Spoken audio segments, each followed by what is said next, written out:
দশম শ্রেণীর ছাত্রীকে ধর্ষণের অভিযোগ উঠেছে পরিবারের এক দূর সম্পর্কের আত্মীয়ের বিরুদ্ধে।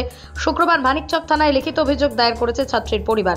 জানা যায়, মানিকচক থানার অন্তর্গত দাল্লুটোলা এলাকার বছর 17 দশম শ্রেণীর এক ছাত্রীকে ধর্ষণের অভিযোগ উঠেছে এলাকায় যুবক সমর মণ্ডলের বিরুদ্ধে। পরিবার সূত্রে জানা যায়, অভিযুক্ত যুবক দূর সম্পর্কের আত্মীয়তাকে কাজে লাগিয়ে বৃহস্পতিবার বিকেলে ছাত্রীটিকে মোটর বাইকে নিয়ে মথুরাপুরের বিভিন্ন প্রান্ত ঘোরার পর সিনেমা হলে নিয়ে গিয়ে জোরপূর্বক ধর্ষণ করে ওই যুবক।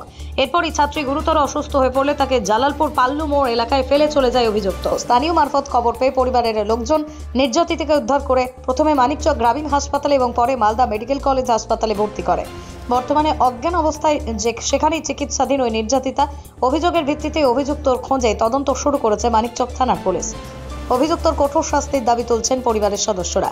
স্যার, তো আমি তো কালকে কাজের ব্যস্ত ছিলাম সাইটে, তো আমার দিদি ফোন করে রাত্রে 7টার দিকে সন্ধ্যার সময় কি ভাই আপনি তো এরকম হয়ে গেছে।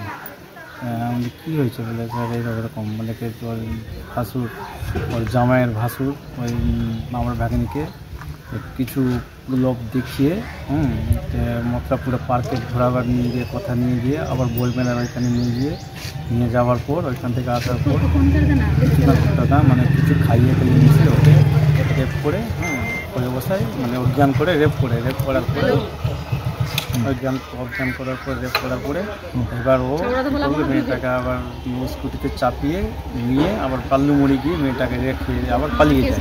সেই সময় ও আমার দিদিটা দেখতে পায় মেয়েটাকে জ্ঞান অবস্থায় আছে, ব্লিডিং হচ্ছে, আর তারপরে হসপিটাল নিয়ে আসে। হসপিটাল নিয়ে গিয়ে এখন সদর হসপিটাল ট্রান্সফার করার পরে বর্তমানে এখন জ্ঞান ফিরে গিয়ে ওই অবস্থায় পড়ে আছে। এখনও অজ্ঞান অবস্থায় আছে? না, এখনও অজ্ঞান অবস্থায় আছে, জ্ঞান ফিরছে না।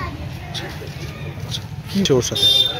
আমার তো মনে হচ্ছে স্যার ওকে মানে কিছু খাইয়ে রেপ করা হয়েছে। একজনের কাজ আছে না বেশি লোক যুক্ত আছে কি মনে হচ্ছে স্যার? এখন বর্তমানে তো একজনকেই তো দেখতে পাচ্ছি যে ছিল সঙ্গে, তারই তো এখন দেখবো, ধরতে পারছি, তারই নাম বলতে পারবো বা তারই ধরতেই পারবো, তার উদ্দেশ্য টার্গেট। এখন তাহলে থেকে সঠিক ঘটনা জানা যাবে? হ্যাঁ স্যার, মেয়েটার যদি জ্ঞান ফেলে সঠিক ঘটনাটা জানা যাবে। এখন বর্তমানে মালদা সদর হাসপাতাল মাতৃমাতে ভর্তি আছে।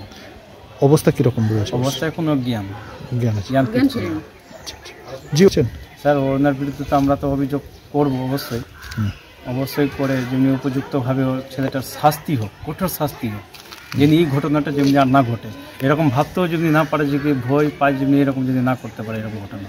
মালদা থেকে পরিমল মণ্ডলের রিপোর্ট, পশ্চিমবঙ্গ সংবাদ। So this was your wedding look. Oh my god, Tammy, you look pretty. Dhaka থেকে যখন আইছিলাম এ হগল আমার মা আমারে পরাইয়া দিছিল। It's so authentic, Tammy. I will go for this look. But what about my goina? সাদা রঙের রুমালটিতে গোলাপি রঙের কাজ, সব মিলিয়ে দারুণ হবে নতুন কনের সাজ। আমার গয়না আমার শ্রী ঢাকা জুয়েলার্স, আভিজাত্যের গয়না।